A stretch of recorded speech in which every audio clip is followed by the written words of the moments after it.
Hi everyone, it's Raina. So this video is for Taurus Sun and Taurus Rising.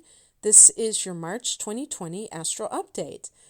And keep in mind that this is a general reading. I have Taurus Rising, and when I was looking at the transits, I realized that I was going to have 2 straight months with new moons in my 11th house, which for Taurus, in a general sense, is considered Pisces.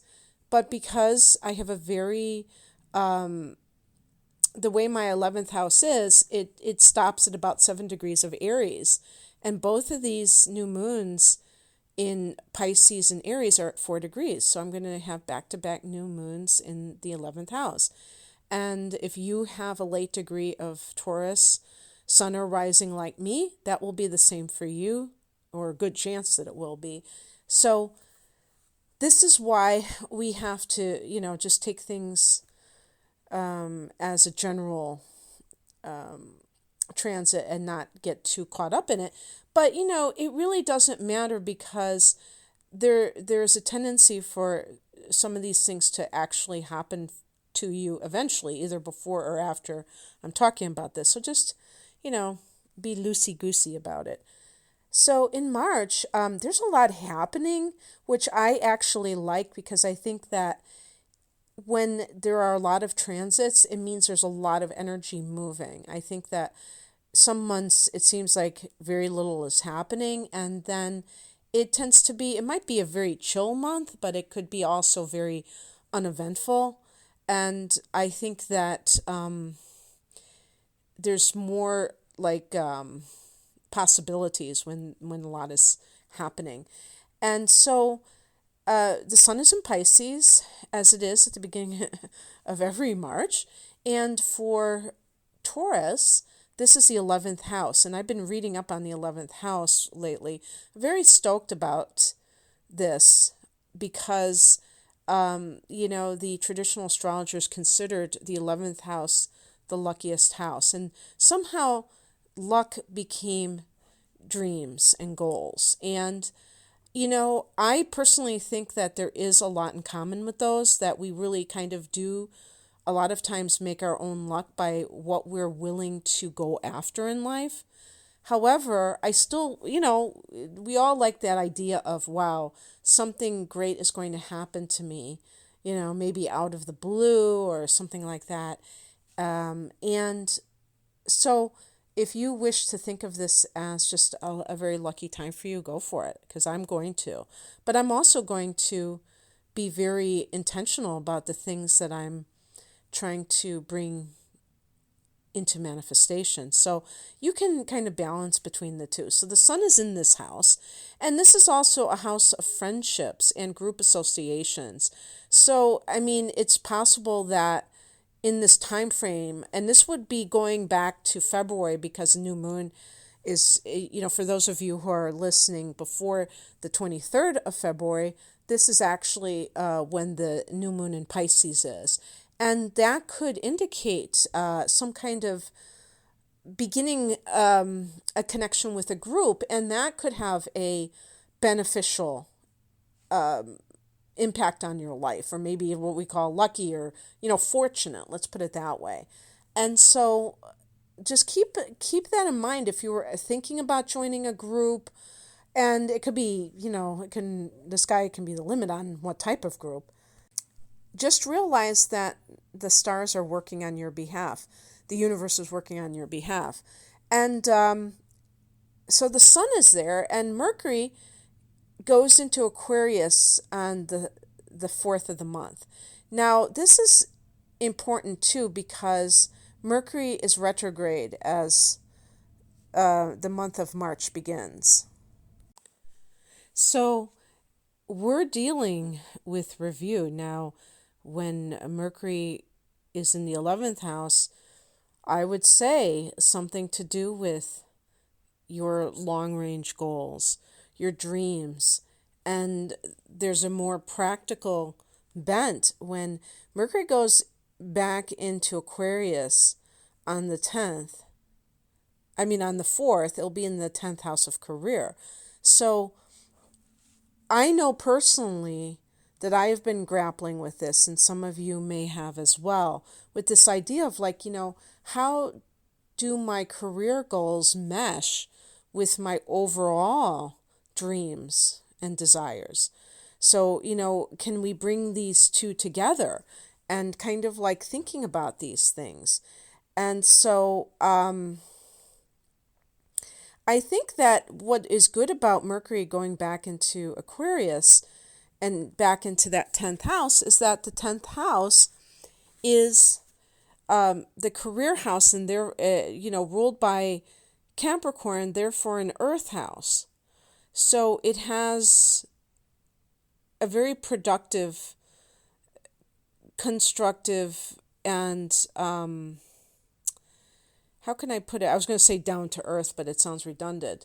It just is, it's a place where things can actually manifest. Saturn is a ruler of this house, so it's all about manifesting things. And I'll be getting into Saturn and what's up with Saturn in March in a minute, because that's very important as well. So, so that's happening, and then Venus goes into Taurus on the same day. So I think that's pretty cool too, because Venus goes into our sun or rising sign, and that can be very helpful to attract good to us, to attract prosperity to us. On the 9th, Mercury goes direct at 28 degrees of Aquarius, and this is obviously in the 10th house, and so you resolve something.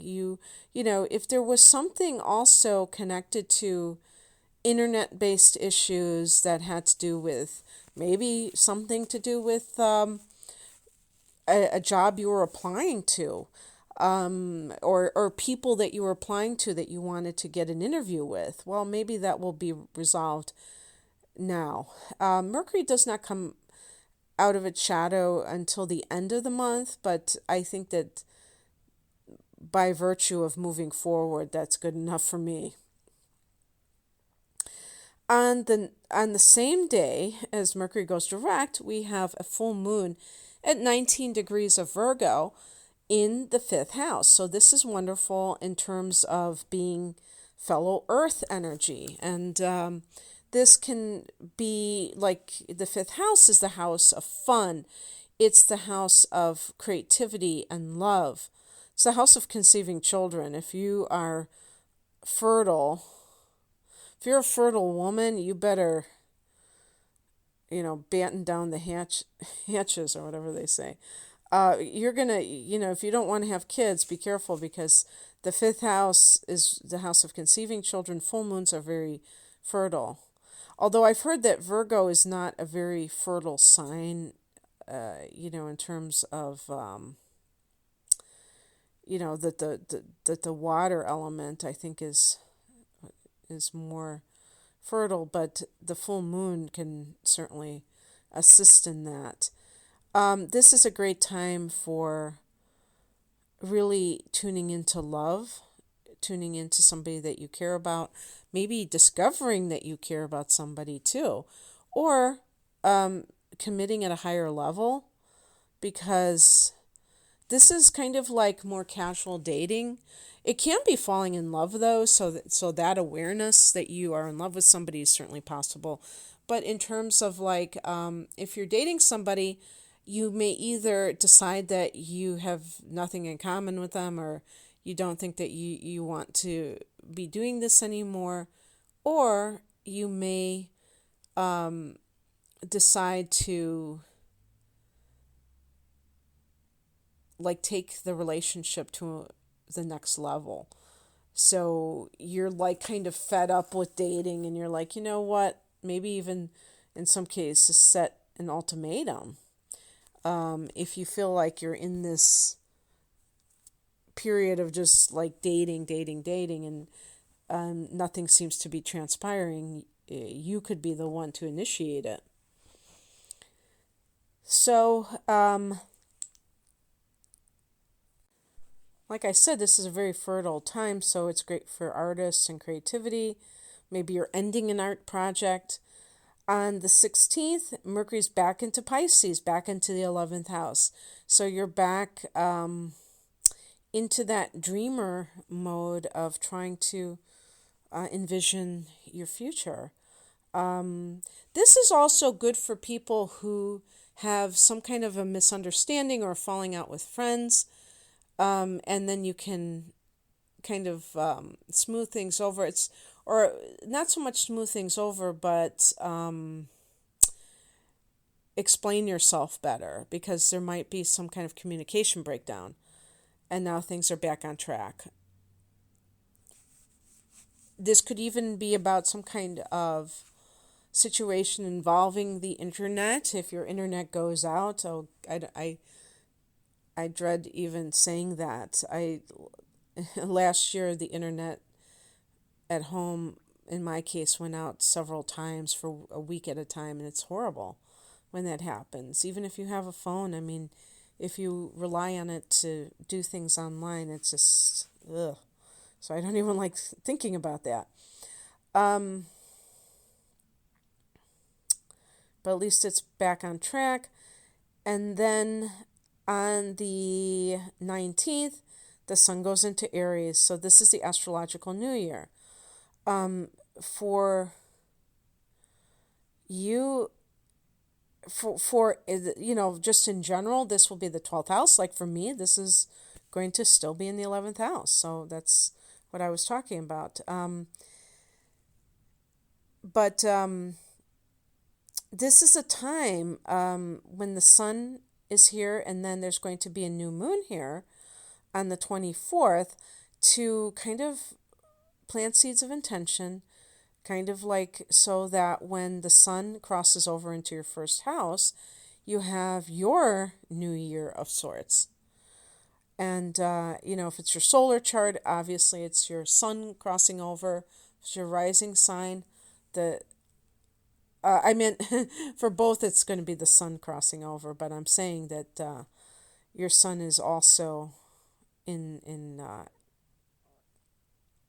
area in Taurus, and this will be obviously in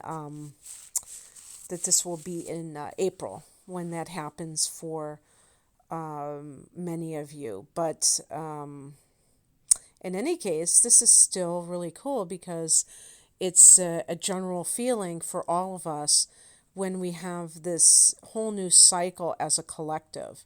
So it still is something that we're going to feel a sense of newness. And I will also add that in the Northern Hemisphere, this is meteorological, or no, it's not meteorological, it's actual spring. And that will be the time when, everything feels new as well. And, they have that saying, March goes in like a lion and comes out like a lamb, right? Well, sometimes it does, sometimes it doesn't. Sometimes it comes in like a lamb and goes out like a lion. But in any case, so that's happening, and that's going to be like your womb period when things are in the 12th house. But that doesn't mean that you can't dream big in the 12th house with the new moon there. And you may even have some kind of a new experience with spiritual matters. Maybe you decide to take up yoga you've always wanted to, or some other kind, or you go to some kind of spiritual healer, and that opens up a new world for you. I mean, I like the idea of everything having forward momentum in the first house, because the 12th house can be, kind of like wrapping things up and, alone time and things like that. But every day is a chance for new beginnings. So every new moon is a chance, and every day, basically, but I'm saying in terms of astrology, every new moon has a chance for you to start over, especially if you're focusing on whatever house that is. So the other thing that I had hinted about is the transit of Saturn going into Aquarius, and this is significant because this is going to be with us through 2023. And therefore, we have to look at where it's going to go. So Saturn goes into Aquarius on March 21st, 10th house, baby. And because this is important, because Saturn rules the 10th house, right? So when the transing Saturn goes into the 10th house, needless to say, it's in its own element. So that can be very helpful. People just, awfulize about Saturn. Oh my God, it's so bad. But really, Saturn is a way for us to become a lean, mean fighting machine. I think I'm going to use that one a lot. Just came to me.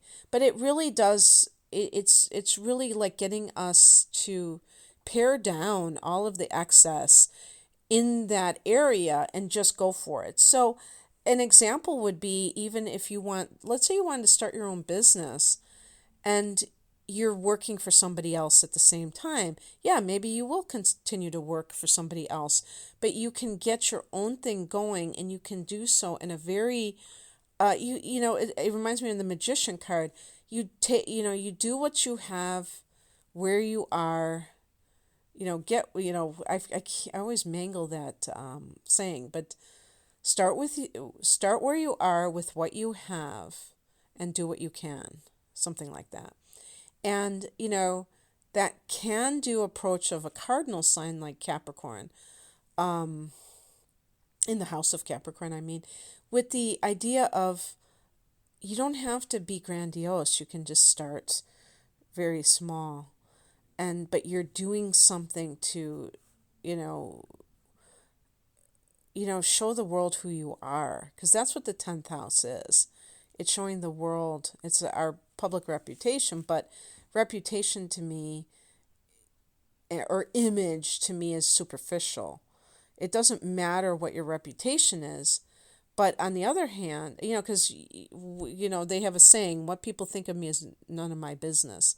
But to me, the ultimate reputation, if you will, is if you have talents that people recognize as talents, and they want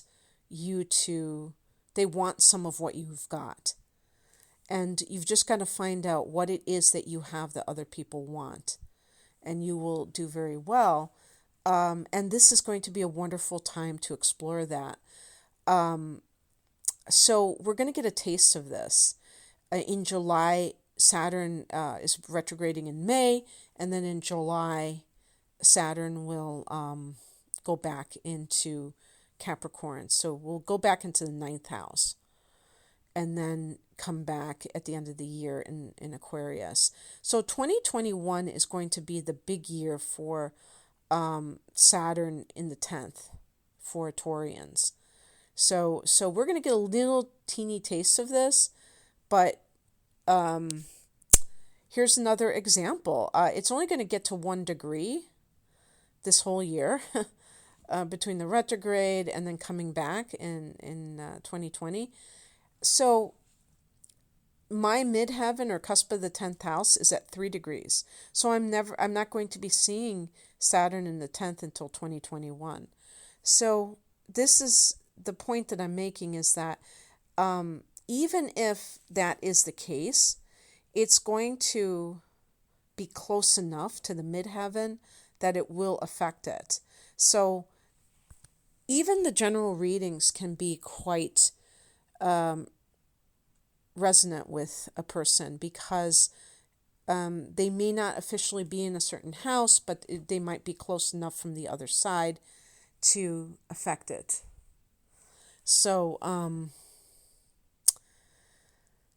that's what I wanted to really impress upon you. And then on the 30th, Mars is going into Aquarius, so more 10th house stuff. So Mars obviously is your get up and go. You're really there's something going on, Taurus, towards the end of March, where you're really, you've got all systems go for,